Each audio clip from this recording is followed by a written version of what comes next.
the second annual higher education webinar that's sponsored by the College Teaching and Learning Science Postmaster Certificate Program at UMBC.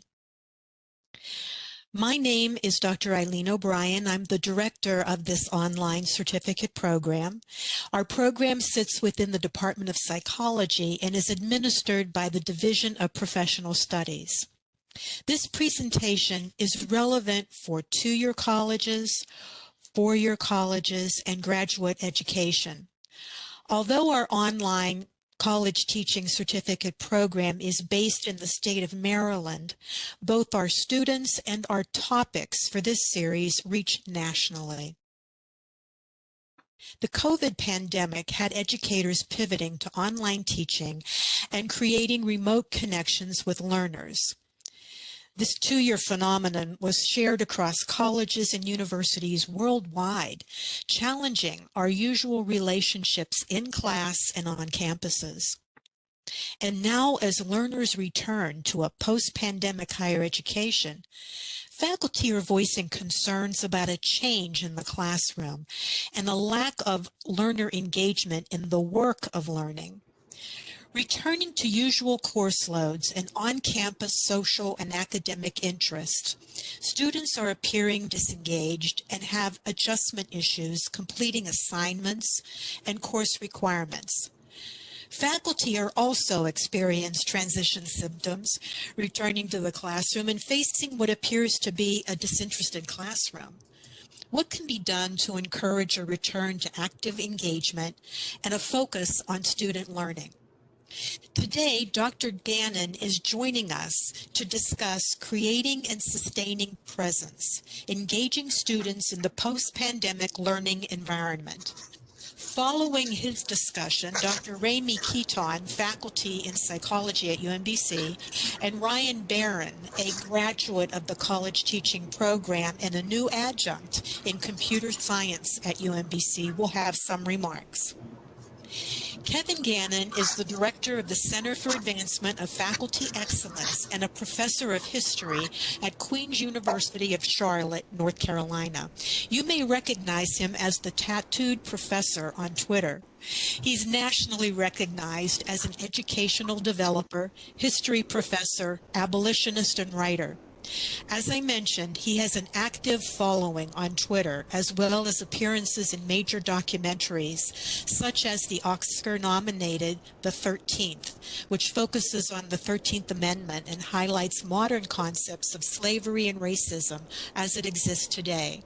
He is recognized as a fierce advocate for transformation in higher ed, as can be seen in his publication, Radical Hope, a Teaching Manifesto. He regularly speaks on a variety of issues, including transformational teaching, inclusive pedagogy, 19th century American history, current political climates, and concerns related to the public good.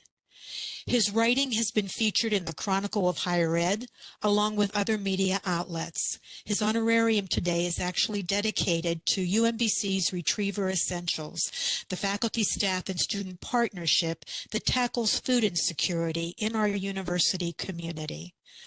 Without further ado, this is Kevin Gannon. Good afternoon, and thank you so much for inviting me into this space, and thank you for that very kind introduction, Eileen. And thanks to all of you for taking some time out of your day to join us here and to think about this set of issues that all of us who are in the classroom or thinking about teaching and learning and the ways in which we do that better, that all of us are really struggling with right now.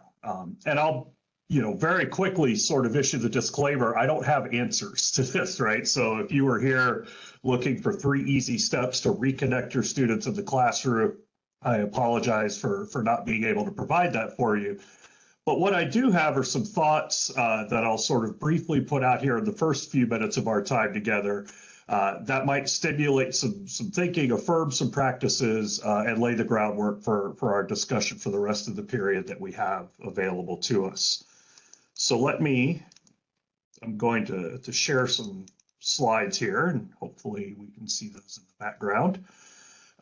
So this idea of presence, right? That this wasn't something that we had perfectly developed and refined even before COVID's pandemic pedagogy interrupted higher ed as a nationwide endeavor, right? And oftentimes, I know I personally struggled in the classroom with students who seemed disengaged, students who were there, then not there, then maybe back there again, without any sort of discernible pattern to that. I think what pandemic pedagogy did was certainly intensify, heighten that phenomenon. Presence is a hard thing. It requires cognitive effort and it requires affective labor. And so when we look today at seeing, this environment around us and see a wide degree of student disconnection, I think the first thing we need to do is give ourselves permission and give our students permission to take the time that's necessary to help reconnect. So in other words, this isn't something that's going to go away instantaneously. There are things that we can do as instructors, and there are things that we can do in designing teaching and learning spaces that can heighten presence and that can encourage students to be more present in the work of teaching and learning. But we also need to realize that we are, again, coming out of over 2 years of a global pandemic, and we are in a social and political context right now that, to put it lightly, kind of sucks for a lot of people, right? And so there's a lot of cognitive bandwidth that's being taken by things that we have no control over as individual instructors. So we're not necessarily going to pedagogy our way out of this problem completely. And I want to be very clear about that. I think we need to be realistic about what we're facing and what are the ways that we can address that humanely, but also in a sort of clear-eyed and honest way too. But there are things that we can do in our practice, whether it's design choices or day-to-day practice in the class space, whether that's on-site or virtual with our students. And we could make those decisions about where to allocate our energy and efforts when we look at some of the literature about how students struggle academically. And again, there are things that we know from before COVID, from the research on student success, for example, that maybe give us some signposts that we can follow in this new chapter of our history in higher ed. And so we know, for example, that there are some sort of broad, significant reasons here that often serve as barriers to student success. And so one study, for example, identifying not just first year, but primarily first year students struggling academically because of things like an inadequate sense of the meaning and scope of academic work, right? Partially developed academic agency, if you will. And on this list here, there isn't anything that's going to surprise anyone who has classroom teaching experience, right? That these are things that every student struggles with to some degree or one another. But what's different now is that the environment in which these factors are playing out is, of course, significantly changed as a result of the pandemic. And for students who began their collegiate experience or finished their high school experience, for that matter,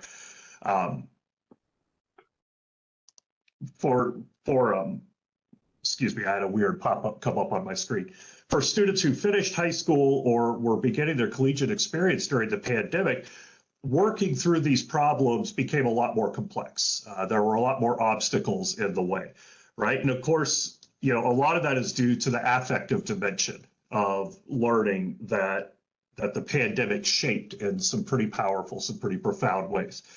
So we know that even before COVID, much of the attrition that we see on an institutional level happens either during or right after that first year. So when we look at first to second year retention numbers on the part of students, for example, and we see students from particular communities or identities that are more susceptible to attrition, that is, to stopping out of their higher educational experience. And what I'm putting up here on the screen are actually some of the categories that rank highest on this list in terms of risk of attrition between the first and second year. And as we look at these categories, I know that the first time that I saw this study, I looked at this list of categories and I was just like, okay, that pretty much describes almost all of my students, right? And for many of us who are teaching at institutions that have a mission oriented towards access, institutions that are community facing and community focused, that are not selective, that are not elitist. These are the characteristics of many of the students who come to us. And of course, during COVID and pandemic pedagogy itself, there were a ton of factors that came into play that made this process of transition and being present and adjusting and finding one's sense of academic agency even more fraught and even more difficult. So here's one study that was conducted during or relating to that first semester of pandemic pedagogy, spring of 2020, when we all sort of immediately, went emergency remote instruction. And the graph is a little hard to read, but if you look at the changes, what are students reporting either an increase or a decrease in behaviors surrounding? The huge numbers of decreased behaviors, including things like a decreased sense of connection to peers, decreased connections to professors, decreased connections to community, decreased motivation, and decreased exercise time and eating healthy even, right? Like all of these things that even one factor would impact a student's ability to succeed, all of these working together during the spring of 2020, as opposed to increasing or staying the same. And we know as well that during, the pandemic also, with this transition to distance learning, and many of our students were unused to that particular modality, lifestyles and routines were disrupted in an academic sense as well as a holistic sense because of everything that was happening in our world. And so students reported in April 2020 to the Chronicle of Higher Ed, for example, struggling with some of the key aspects of self-care as represented here.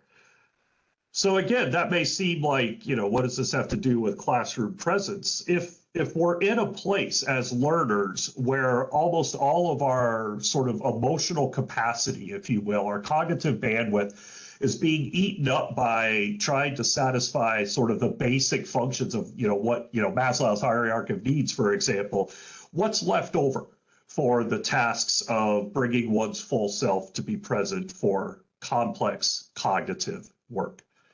And we know that this is ongoing as well. Emotional stress is being identified by students who are stopping out of academic programs. So in 2021, students who were either withdrawing or considering withdrawing from their institution identified mental health concerns as by far the leading reason that they were doing so, according to a Lumina Foundation report that was released just a few months ago. And really then what we're reckoning with are the consequences of not just pandemic pedagogy-induced separation, but a persisting atomization that we see among our students. And even if they might be physically together in the same space, they are still very much atomized in an affective sort of way, right? That we feel separated, we feel walled off, we feel isolated, the classic lonely in a room full of people sort of sentiment. Students are reporting feeling this to a much more intense degree than prior to the pandemic. And a big part of that is the fact that for this, last 2-3 years, the disruptions in the way that we did teaching and learning have made it more difficult for students to adjust to what is already a pretty significantly, challenging set of expectations. So many of our students find themselves, almost as if they were a square peg trying to fit into the proverbial round hole, right? A sense of, I don't quite belong here, I don't quite fit. I'm not sure what to do about, this place and this space that I find myself in. And but again, we know that before COVID, this was significant, this was widespread for a fair amount of students, for a significant number of students. But this seems to be, again, at root, something that we're really wrestling with in this next chapter. And so if we're going to talk about inclusion and talk about helping develop presence and talking about how can we bring students back into this teaching and learning space, one of the ways that we might approach that is to consider the consequences, the ways that it feels to be excluded from something. right? So one of the ways that we can understand the importance of inclusion, like when we talk about things like inclusive pedagogy, for example, is to think about its opposite. What does it feel like to be excluded? When someone is told that they do not belong in a particular space, what is the emotional, what is the affective impact of that? And what are the results of that? What choices might that person make about whether or not to remain in that space in particular? And so I think one of the big ways that we address this problem of presence and connection in post-pandemic pedagogy is to think about inclusion as more than just a buzzword, more than just a slogan, and to be attuned to the ways in which either we individually, our classroom spaces, or our institutions as a whole might unintentionally be excluding students, even without us realizing it. And so as we look at our teaching and learning spaces, then whether it's an on-site or an online class, the questions we ought to be asking ourselves is not just who is in this space, but how are they in this space? So again, one of the things that many instructors have identified as a real struggle here in this most recent chapter for higher ed is students who might be physically present, but cognitively and emotionally distant, right? That discussions are hard to start, that interactive element is missing in our classes, that things seem very atomized and transitory. And so as instructors thinking about who and how who is in the space and how they're in that space, and conversely, who isn't in that space and why are they not in that space? Those are questions that can help us make both design and practice-oriented choices that can help build a degree of presence. One of those design choices might center on instructional materials and curriculum. Right. And so as we think about, asking our students to engage with whether it's texts or applications or multimedia material in our fields, whether it's labs, whether it's, problem sets, where might they see themselves in these materials? Or conversely, where are they not seeing themselves? So I come out of history, and in the humanities, one of the things that we struggle with is humanistic disciplines is how to get students engaged in what some scholars call the canon, when maybe that's a set of texts that doesn't connect to students' sense of themselves or their communities, right? And how do we bridge that gap? The writing instructor Felicia Rose Chavez writes a book called The Anti-Racist Writing Workshop. And in that book, she has this very vivid quote about her own experience as a first-generation Latina undergraduate, where she remarked on going into her first literature class and looking at the reading list on the syllabus. It's startling, she writes, as a young person of color, to stare down the spines of literacy and note the neat annihilation of most of the world.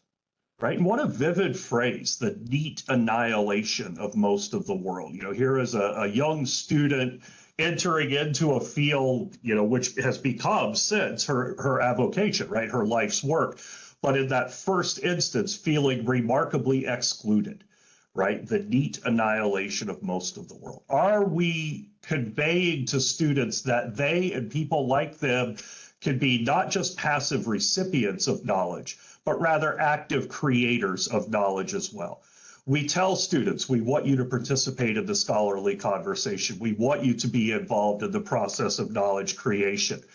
And yet, we rarely show them, or all too infrequently show them, examples of people who look like them or share some of their stories or pathways engaged in that process. And that disconnection, that misalignment is actually one of the key underminers for a student's sense of belonging. And several of you are probably familiar with the research on student belonging or student sense of belonging, Walton and Cohen's work, Terrell Strayhorn's work more recently. And it points to this essential question that if we're going to be thinking about presence and enhancing presence in community, we have to foster a sense of belonging in our classrooms. So how do our students know that they belong with us? How do our students know they belong in these spaces? And a lot of us might answer, well, we tell them, right? We accepted them to our institutions. We need to, that they need to understand that that means that they belong here, that they are welcome here. And I think that that's fine and well. But by the same token, what happens after that initial, sort of introduction or welcome week that we have? How do our students know that they belong here academically? How do they feel that sense of agency and empowerment? So some of the insights from the literature surrounding this phenomenon, I think, can help us think, again, more profitably about what it means to foster presence. And in many ways, fostering presence means that we are working against belonging uncertainty, as identified in Walton and Cohen's research from back in 2007. What Walton and Cohen identified as belonging uncertainty was this phenomenon of students arriving in institutions with a working hypothesis already in place, right? And that hypothesis was people like me do not belong here. Of course, the problem is that students were looking for evidence to support that hypothesis, as we all would, right? When we have a framework in place to explain what's around us, as the psychologists tell us, confirmation bias is a thing, right? So we're attuned to the evidence that might support our interpretation of how things are working. Of course, the problem is that our students often find evidence to support this hypothesis, that they are told somehow implicitly, explicitly, or both, that they do not belong here. And that's this attenuated sense of connection and belonging that Walton and Cohen identify as belonging uncertainty. One of the main ways in which this is exacerbated, and again, something I think that we're not thinking as much about as we come back to more in-person learning, is the way in which many of us, institutionally speaking, assume that students know what we might call college customs, sort of implicitly, right? When in actuality, for a student who comes from a first-generation college family, for example, there's no reason that they might know these things. And if we're not being explicit about them, they're not going to be shared, right? And so think about the specialized vocabulary that we use, the different daily rituals and routines, as opposed to like a high school, for example. The ways in which students access materials, whether it's a bookstore or the learning management system. The flexibility in scheduling, the larger amounts of unstructured time. Where do you go when you need help? Why would I want to go to anybody who is an authority figure's office? Because in high school, that never ends well. And now we want them to do it in college.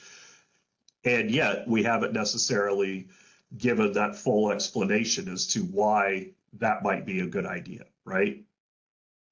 And so these college customs, these sort of implicit that should be explicit things, is one example of the way that many students somehow receive this message that I don't belong here, right? That everybody else seems to have this figured out and I am the one who did not get the instructions. So when we think about increasing or fostering a stronger sense of belonging, student mattering is one profitable avenue for us as instructors to approach this, right? As the cliche goes, mattering is motivation. And so what imparts that sense to students? So one study we have by Hoffman and his colleagues of first-year students identified a few key factors that really undergirded a strong sense of connection, belonging, and agency on campus. So things like students feeling a sense of valued involvement that is beyond just the symbolic or rhetorical. Functional peer relationships. In other words, relationships that were of assistance, that were significantly helpful during times, not just the good times, but the difficult and adverse times as well. And finally, the belief that faculty, and we might add staff to this as well, are compassionate towards students, that the student is not just another face in the crowd.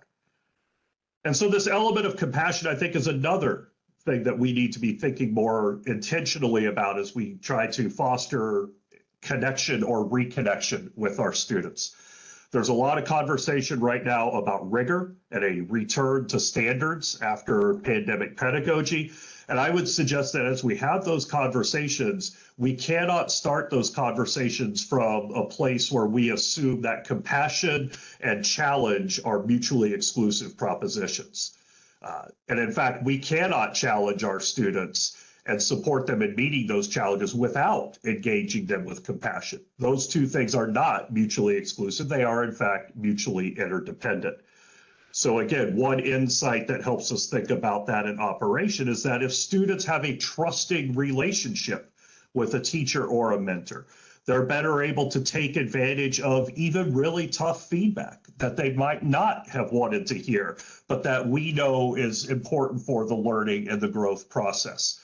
And so students who have that trusting relationship in place are going to do the things with that feedback that we would hope that they do in the service of learning, rather than shut down or take the off ramp. But that only happens, again, with connection, with presence.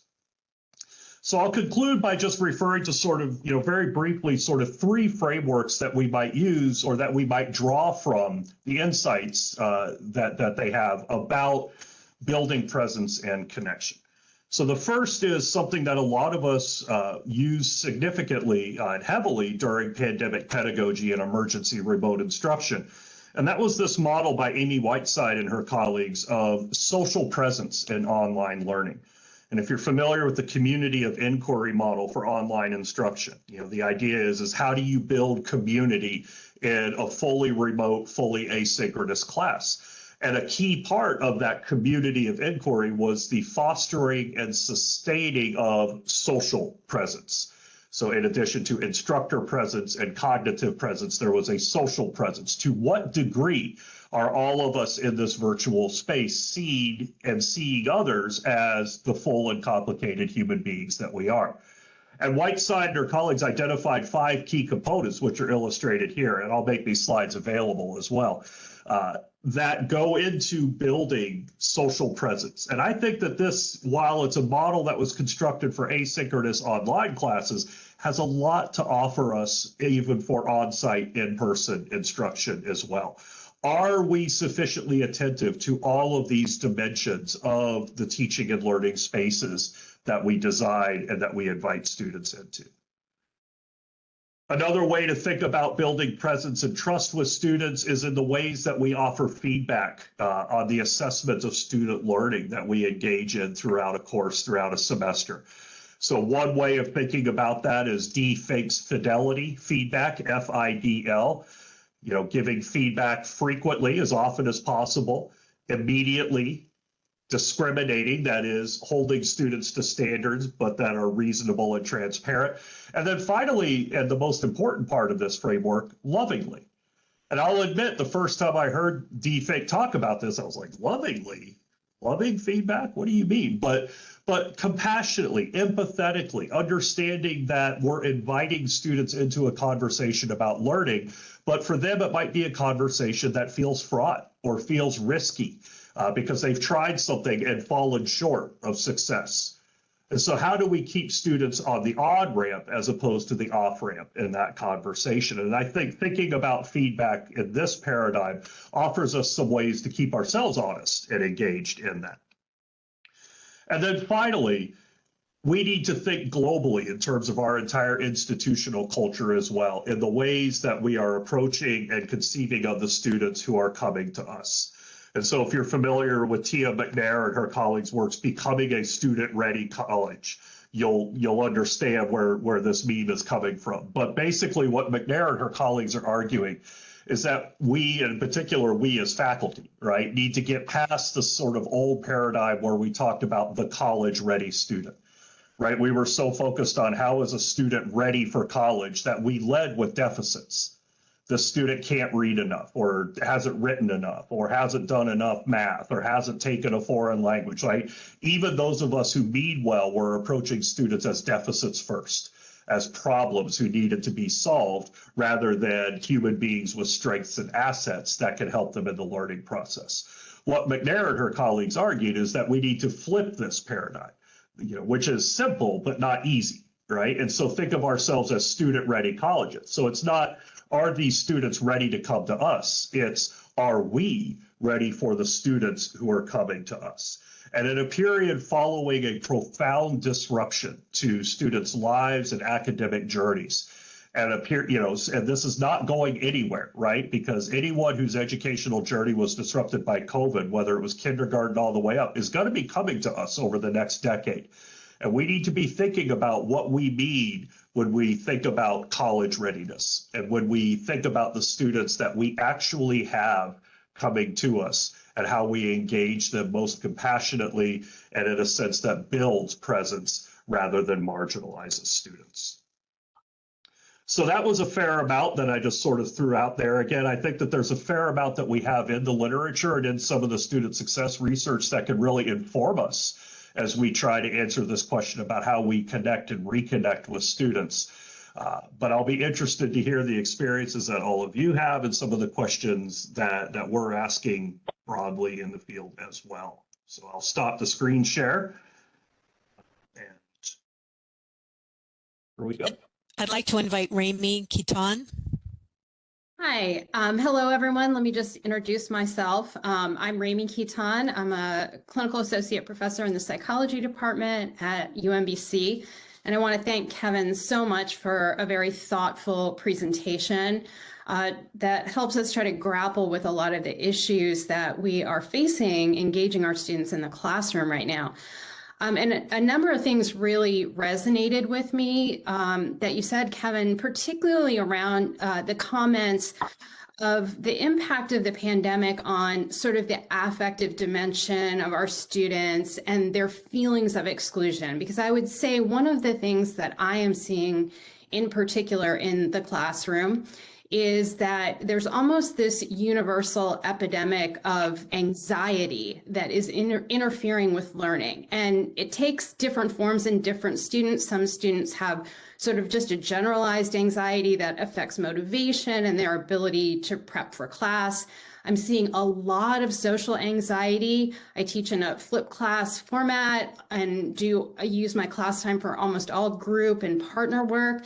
And I'm seeing a lot of students have anxiety over that and just disconnecting from that learning process.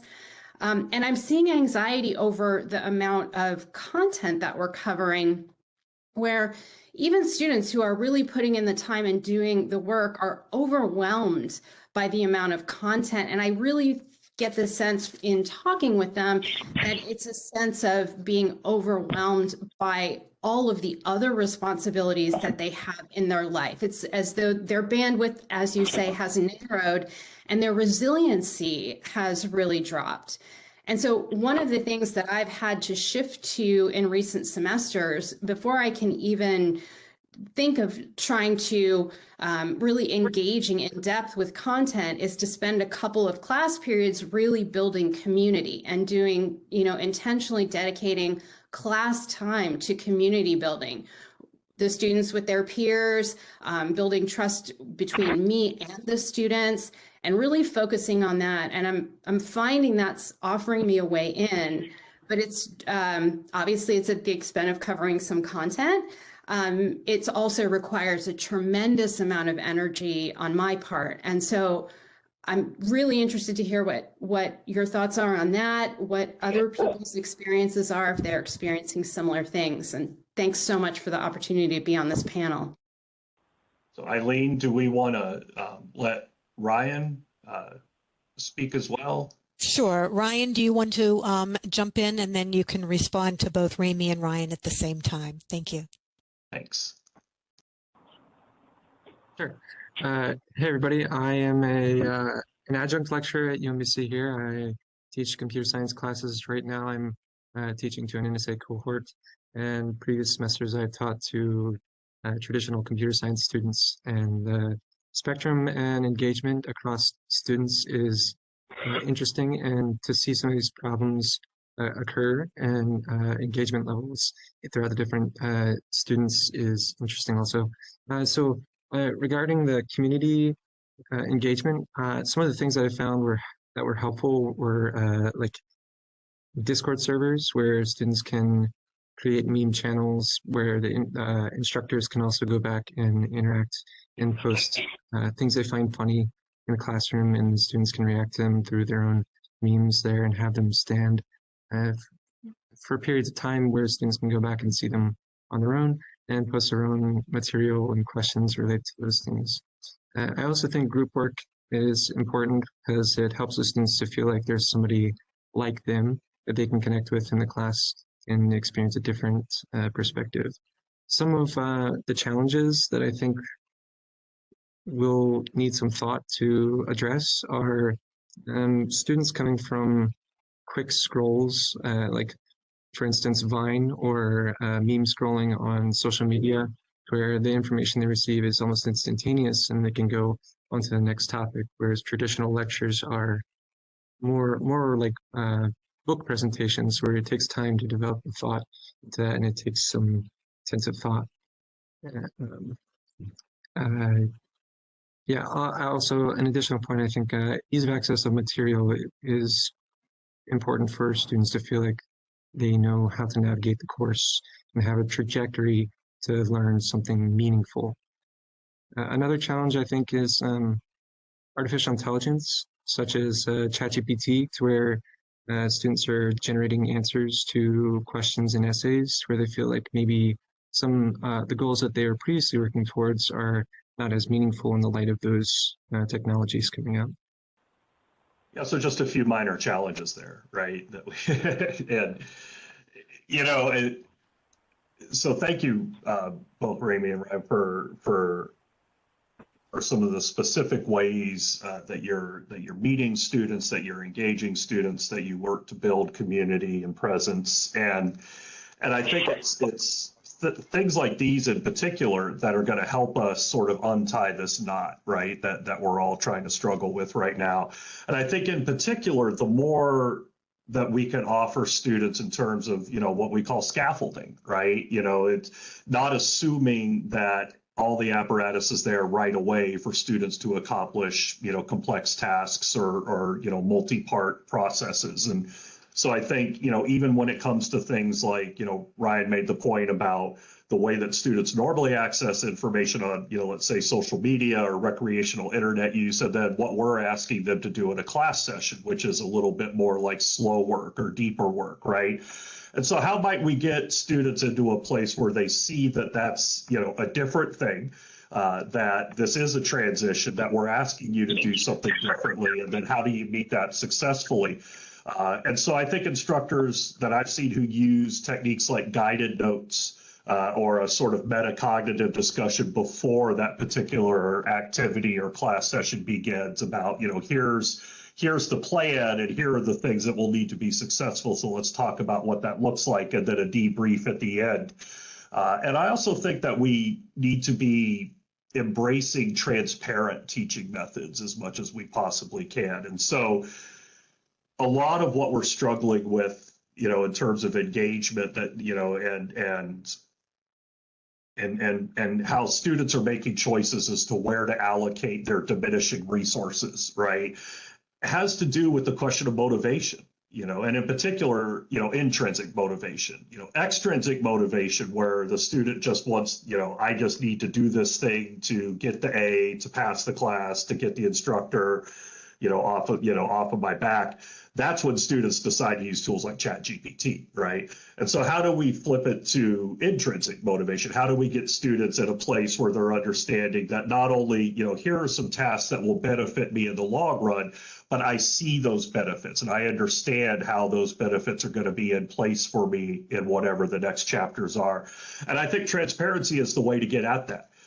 If you're familiar with the TILT project, Transparency in Learning and Teaching, this is a way of looking at assignment and assessment design where we convey to students, not just the hows of the assignment, but in a very clear way, the criteria in terms of here's what success looks like, with even sample work, for example.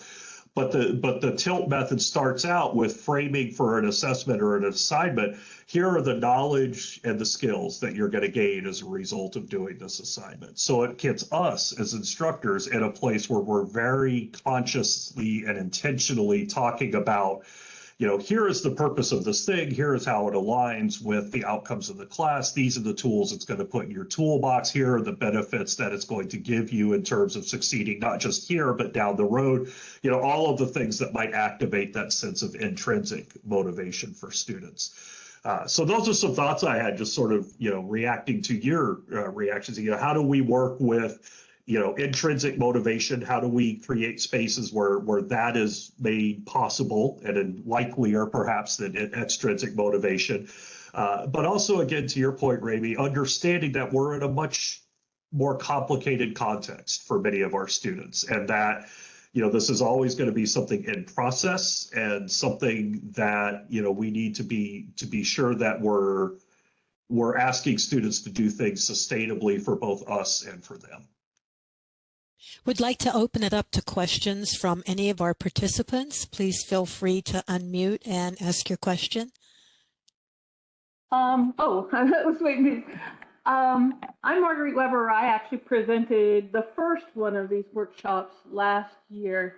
And thank you so much. This has been really enlightening. But one of the things that keeps on circling in my head is, how does academic leadership support faculty in this work?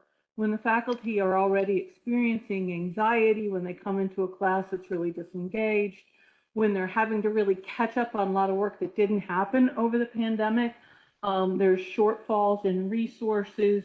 There's been, a lot of people just left, academia. There's so many of these stressors that inhibit faculty members' presence. And what I do as a consultant is I coach academic leadership and doing stuff like this. So I'd like some ideas on how leadership can be responsive to what faculty need in these kinds of environments. That's a great question, and one that I think is essential, right? Because if we can talk about, what faculty have agency to do in the classroom and how faculty can do this work of building community and establishing reconnection, it's like the cliche goes, you can't pour from an empty cup, right? And so if faculty themselves are not sustained and supported, and faculty themselves are, attenuated and burned out, then none of this work, which is mission-driven work, right, for the institution, is going to occur. And so I think effective leaders first, and this may sound like kind of a ridiculously obvious point, but I've been to some places where this has not been the case, so I'm troubled by it. But you have to realize there's a problem, right? Academic leaders need to understand that the faculty is tired, and not just, what administrators might say, typical faculty grousing, right? That faculty have done a lot. An extraordinary amount over the last 3 years in unsustainable conditions. And we can't just slingshot back into business as usual. And the reservoirs are not there. Not that they were there really in the way that some people thought before COVID, but certainly not now. And so it needs to be an institutional conversation about things like sustainable workloads, collaborative and efficient ways to get the business of the university done, and freeing up that most precious of resources, time, for faculty to do this kind of work. There aren't easy answers to that, and the institutional context is going to matter significantly, I think. But that's the first thing, the basic requirement to be done by academic leaders.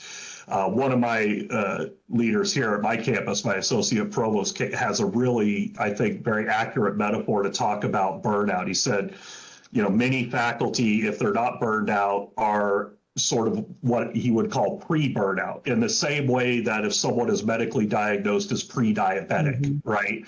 Like, you're not diabetic, but you are, you're going to be there, and it's not if but when, unless some significant changes are made. And I think that I thought that was a really apt way to think about it, right? That, we're all going to be burned out, not if but when, unless we make some significant changes. So what are some of the things that we could do? First, I think we need to think about how are we supporting our faculty members who are doing that frontline classroom work. And so this requires a lot more institutional attention to the non-tenured full-time faculty. So our adjunct colleagues, our teaching professors, our teaching track, our short-term and continuing contract colleagues. These are the folks that are teaching often those crucial success courses, the 100-level courses, the gateway courses, for example, and they're not being supported.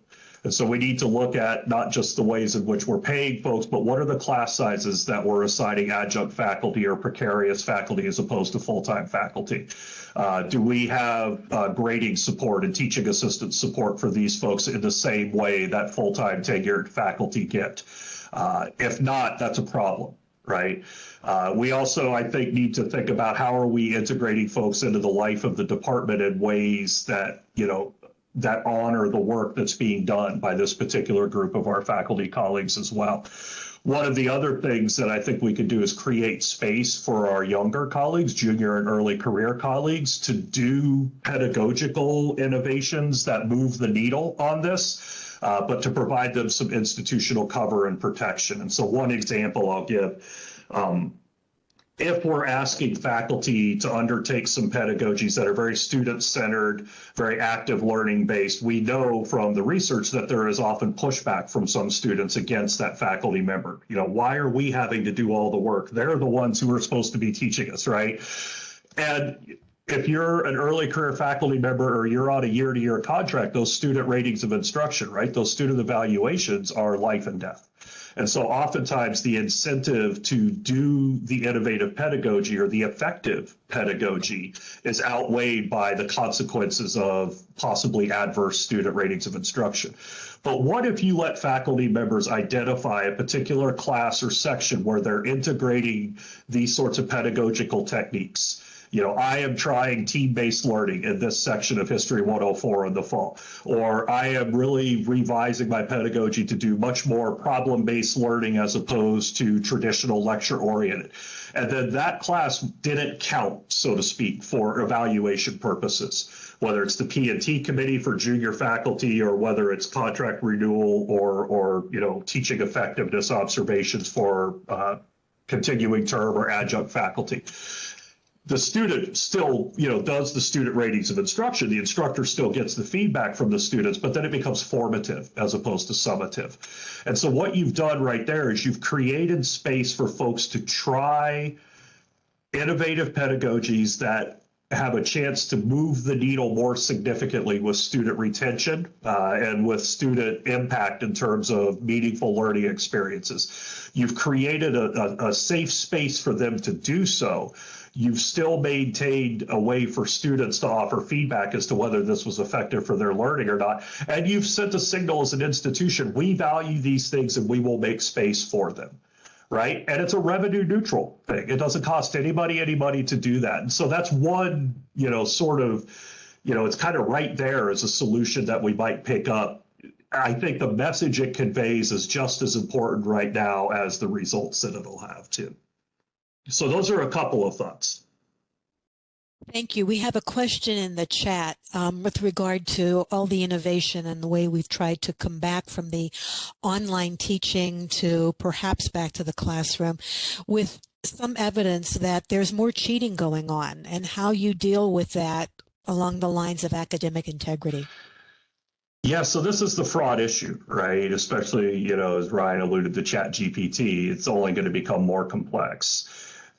Before COVID, the research we had suggested that whatever cheating was occurring in fully online courses wasn't occurring at any sort of statistically significantly higher rate than in on-site courses.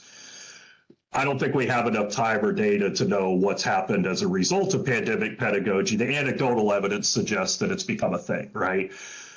With anything concerning academic integrity or cheating, you know, we just talked about how faculty's most scarce resources might be time and kind of emotional energy, right? Using those already scarce resources to play cop and like try to catch cheaters and, you know, look out for who's using ChatGPT. I don't see that as a sustainable use of those resources for us. And so I'm interested, and I think that this holds true now more than ever, but it's always been, I think, the conversation we need to have about cheating is what's the process that leads to that decision on the part of a student? So when a student has ChatGPT write the essay and then turns it in as their own, by then it's too late, right? What was the beginning of the process that made that decision seem like the reasonable one for the student? Because if we could intervene at the beginning parts of that process, then we don't have to be cops, right? And we can actually address academic integrity in more reasonable and I think sustainable ways. And so if you've ever read the book Cheating Lessons by Jim Lang, I think he talks a lot about this, and I'll throw the title in the chat. And what Lang argues is that the best way to go about, you know, reducing, because we'll never fully eliminate cheating, is to look at the way that we're designing courses and assessments. If a student encounters something that has a really high extrinsic as opposed to intrinsic motivation, and it's summative as opposed to formative assessment, that's the sweet spot, right? And what if we had, formative assessments leading to that summative assessment? What if we had, intrinsic motivation that was being fostered as opposed to just take this standardized test, right? Like, there are things that we could do as instructors in the design choices we make to at least mitigate that process whereby students choose, and it is a choice. Even if it's a bad choice, it's still a choice, right? So I think if we're able to be proactive about, stopping that process before it really gets started, as opposed to trying to deal with the fallout after the decision is already being made, I think that's the conversation we need to be having, because that is something that pits us as instructors as opposed to adversaries for students. Anything that gets us into this adversarial, like, I'm going to bust these students kind of, I just don't think that's a healthy place for us to be. I think it's particularly challenging with some disciplines whose testing process mimics what their professional licensure testing is going to be like, where you have to be able to sit here and answer these questions. And don't you see, or don't you realize that this is a breach of academic integrity, and how important that is to realize? Well, if we want to get really weird, I can say, we should reconsider the way that various fields have these licensure exams, because is that the best way for a student to really demonstrate that they've learned things or that they've crammed a whole bunch of stuff in, right? But having said that, right, I realize that, playing the hand we're dealt, and I've been, working with the nursing department at my own university right now as we wrestle with this issue and their licensure exam and prepping students for it. And I think one of the things that we as faculty get into the habit of doing sometimes is presenting these things to students as these in sort of apocalyptic terms, right? This is your licensure exam, and if you don't figure out how to take these kind of tests in our program, then you're not going to be a nurse, or you're not going to be this. And everything is framed in very existential terms, which adds a whole lot of extrinsic motivation to these in-class tests that are supposed to prepare students for the NCLEX, for example. And so I'm not thinking of it as a student in terms of, this is a way for me to gauge my learning, to gauge my progress, to really kind of see where I'm at. It's, if I don't pass this, I'm going to die, right? And if I'm in that place, then I'm going to cheat if I feel like, that's an option to me. And so the way that we present these things to students and talk about the journey that they take to get to them, and the way we think about our curricula in these pre-professional programs, I think those are all areas, if we want to tackle the integrity problem on that, so these are areas that we need to revisit in some pretty significant ways. That's great. I want to be very cognizant of time, and if there's anyone else who has one more question, we can take it. I know people are pretty pressed for time, as we talked about today. The impact of COVID is vast, and I think we're just beginning to realize how vast the repercussions are. And having discussions like this has been very, very helpful. I want to thank you, Kevin and Ramey and Ryan, for an exceptional session today. Dr. Gannon's book's available online, and the link should be appearing in our chat at some point, as well as the link to our college teaching program. We appreciate everyone taking the time to join us today, and obviously showing your commitment to enhancing student learning. We will be sending out reminders for next year's webinar in early March 24. So I think we should probably end now, and just wish everybody a happy spring day. Thank you, Dr. Gannon. This was very, very informative. Thank you, everyone, for attending.